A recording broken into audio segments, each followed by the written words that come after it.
The extras that you've got, like the spot weld drill bits and that, have you found those? Oh, they're awesome. Yeah. Honestly, they are a lot better than we were expecting, that's for sure. A heap better.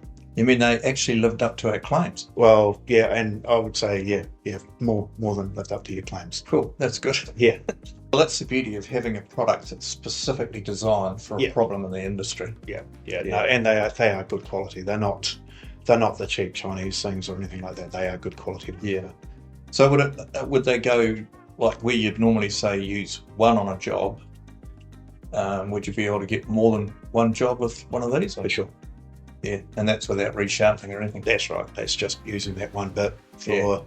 I had one guy say that he got 3 jobs, 3 cut and weld rear guards out of one. So yeah, that's awesome. That's all you want. That's amazing, isn't it? Yeah. Yeah, especially when you can claim it. Yeah, for sure.